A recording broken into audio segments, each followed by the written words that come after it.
Good Thursday afternoon, everybody. Come on in. It's time to get a little vittles on the stove. Hope y'all having a God bless Thursday. It is beautiful in my neighborhood today. It is in the low 60s here today. The sun is out. I need a brighter spot of sunshine today. I'm in the midst of my bathroom being redone. Well, just the shower portion of it. Let me just say this. When you're having things done in your home, make your own checklist. My home is probably 65 years old, so there were things about it that is not about newer homes in terms of demolition and construction. So what I found out yesterday, to my dismay, was that when they were taking down the old tiled shower stall, the old, the little block tile, very good. The shower was leaking, so I'm having it replaced with this new acrylic, this new rebath thing. I think it was walk-in showers, however you call it. Anyway, I'm getting it done, and it's just one very small room. So I'm in the other part of the house, just tooling right along, looking at TV, and I guess maybe 3/4 of the way of their demolition, I began to, nothing in my house was covered, including me, except when I talk directly to the workers. When I'm in the kitchen, I'm not going to sit there with a mask on at the table. There's white dust over my entire home. So, needless to say, that's going to be a job for recovery that I don't intend to do. There's white dust all over my furniture and my curtains and my carpet, so it's everywhere. Now, they still have 2 more days to work. The demolition part is done, so they're working now to put the shower together, put it in. So just sort of, think about things like that. They didn't think about it. I don't do bathrooms, so I would never have even dreamt that all of this was going to happen in terms of all the dust flying everywhere. So, now that's some information that you may be able to use if you're having a demolition in your bathroom and you have the traditional old tile in your home to be demolition. So, needless to say, I'm on pins and needles because I want to wipe this stuff up so bad. But we're going to have to come to a meeting of the minds on that, and we'll get it done. So, now, let's get back to the food. Got that off my chest. I might say, I always rely on human kindness, good things from mankind. So that's what I'm relying on. Of course, I've called on the Lord, let this thing come on out like it needs to. So, we just have, because I'm not a panic, get upset person at all. I like to reason. So we're still in the reasoning stages, and one of the guys even thanked me for being so patient and understanding. I told him, at this point in the game, that's where I have to be, because I don't want to have to go beyond that. So, y'all stand in that gap with me as we go through this process. So, now I'm done. Okay, so this afternoon, I'm going to pan fry some pork chops and some chicken drumsticks. So I've got my little flat skillet on because I don't want to submerge them in the oil. I just want it high enough for them to sort of cook right along. I want those pork chops. I'm not going to bread them, I don't think, this time. So far, y'all know me. By the time I get ready to put them in the pan, I might have changed my mind. So I'm going to go ahead and put, this is olive oil and, just olive oil is what I'm using these days, as usual. So I'm going to go ahead and get me some olive oil. This is, I've used this before when I fried chicken, probably. Yeah, last time I fried chicken. So it was fried with olive oil. I'm just going to get that going there.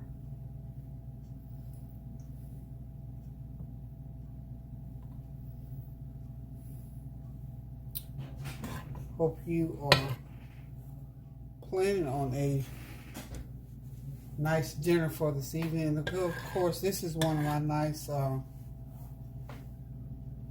quick meals. So, and as I'm standing here thinking about cooking this without flour or battering, I think I'm going to go ahead and batter it. You know why? Because Kareem's going to eat his pork chops, and he loves batter fried pork chops. I reckon that's why I'm going to go ahead and do them for him. Oh, by the way, I get to see Kylie later on this afternoon. I haven't seen my baby girl in a long time. So I'll get to see her. You know, Norrick hangs out with me all the time. And we get to spend a lot of time together because he's right here in the same city with me. And Kylie lives about 3 hours away. So I get to see Kylie Pooper today. So anyway, let me get these pork chops and this chicken ready to go on this skillet, and I'll be right back. Okay, y'all, we're getting ready to get these chops on the skillet. I've got jerk seasoning. So what we're doing here today, y'all, is trying to give those chops a little Caribbean vibe.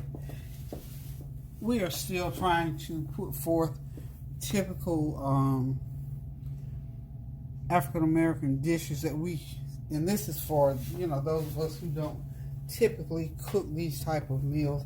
And as you can see, if you watch my channel, I cook these kind of foods with jerk seasoning, ginger, and those kind of things all the time. But just want to sort of emphasize that. And I did, because of Kareem, I went ahead and put some flour on the chops. Wow, my little tongs, little grip wasn't so great there. Okay, so I went ahead and floured these chops because I know Kareem like a little crust on them chops. So you know what I always say when I'm cooking food for someone, if they're going to eat, they need to be eating what they like to eat. So I'm not going to flour, I'm not going to bread the chicken because I want the chicken to be pan fried. So now he'll be a little happy camper today. Okay, so we got the chops on, and as you know, the chicken is going to have to fry a little bit longer than the chops. So what I did was went ahead and season those chops with my usual seasoning, the complete seasoning, and of course I got some jerk seasoning on there, a little black pepper, kind of spice them up a little bit because Kareem likes spicy food. And same thing with the chicken, the same seasoning I've got on this chicken. And what I'm going to do with it, I'm just going to start putting it on like so. I think I've got 7 of these drumsticks.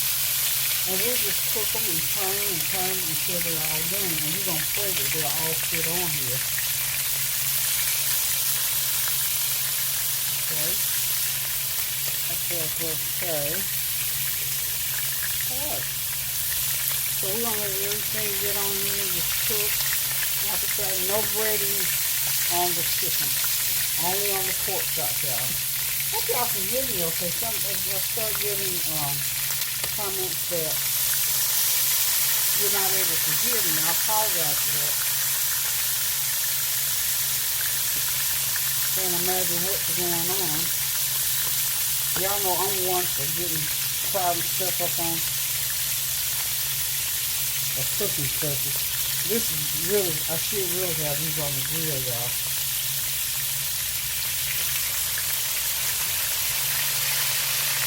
Okay.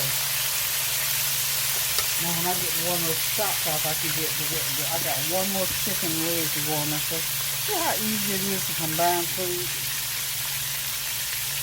Y'all know me, I'm always wanting to try something a little bit different. Y'all probably think, why keep frying them on that shallow skillet? Because these pans cook so well. It's just stuff I want to. Okay? So, we're going to let those cook on medium-high heat. Those pork chops will be done here shortly. Probably about 12 minutes on pork chops. And the chicken, of course, is going to take longer because those are bigger pieces of meat. So we're going to let those cook, and along with the chops and the chicken, y'all, I have peeled some of those small potatoes, the creamier potatoes. I've peeled them and dice them and cool them down for, guess what, potato salad, y'all. I want to make some potato salad. I had a taste, you know, just have a taste for certain things. Well, I got a taste for some potato salad. So, I've got, this is about a pound and a half of those small potatoes, the red and the yellow one. And I've got half a cup of combined bell pepper, celery, onion, probably a half of a medium onion, half of a medium bell pepper, and one stalk of celery. Just chop it up real fine. And I've got some eggs already boiled. Let me get my eggs out. Okay. Hang on 1 second.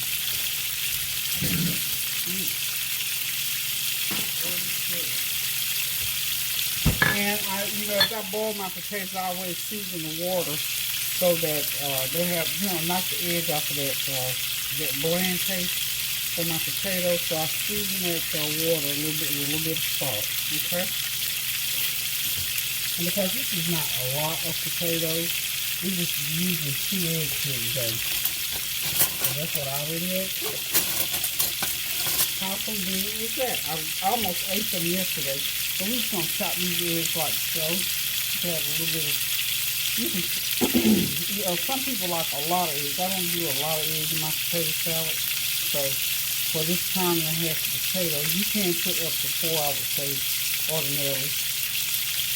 Up to 4 eggs.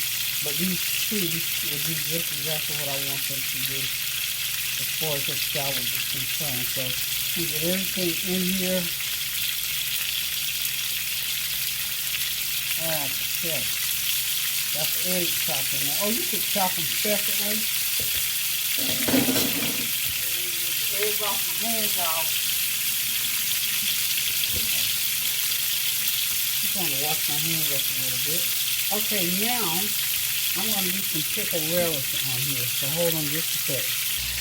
Okay, as you can see, that chicken and those chops are cooking along nicely. It's time for the first turn. So they've had the first turn. Those chops will be coming off in about 5 or 6 minutes with the chicken. It'll stay on another 20 minutes. So hang in there. We'll be right back with the potato salad. Well, here we are. We can go ahead and get to it from right here. I've got my pickles in, a couple tablespoons of pickle relish. And I'm going to get some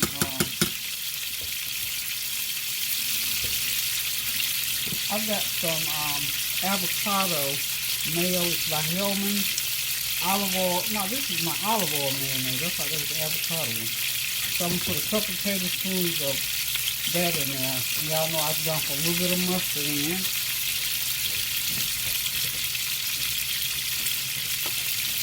A little bit of mustard.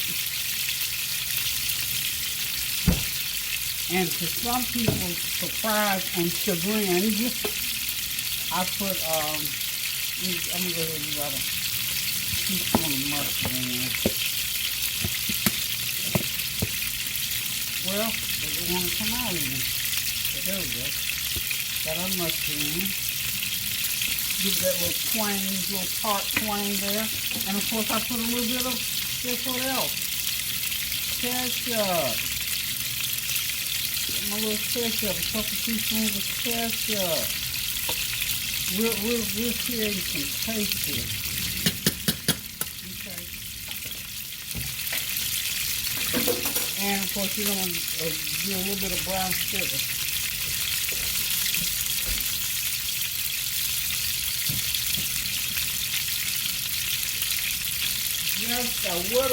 Just a little bit, y'all, not a lot. Teaspoon that brown sugar in there. And it depends on how many potatoes you have, because I've made it before and I've had to put more because I had more potatoes. So all we're going to do now is just sort of give it a nice stir. I got it in my pot here. I'm going to put it in a serving bowl here. This is the same pot that I cooked the potatoes in now. Oh, let me get some black pepper. About a half a teaspoon of soap off. Black pepper in there, y'all. I wish I could smell these chops and chicken. And you know that's the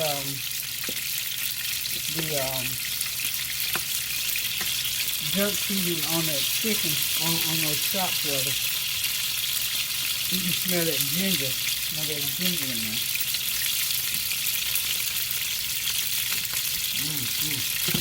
That's gonna be so good, y'all. So I'm just gonna mix this potato salad up until we get everything coated and mixed. And then I'll put it in the refrigerator for a little while. And we'll have some nice homemade potato salad. It's just, a lot of people make this in so many different ways. And it can have so many different tastes to it, depending on what ingredients you put into it. So get it all nice mixed and stirred. And we'll be right back in a second. Okay, I got the potato salad all ready in the bowl. I'm getting ready to put it in the refrigerator and let it cool down all the way.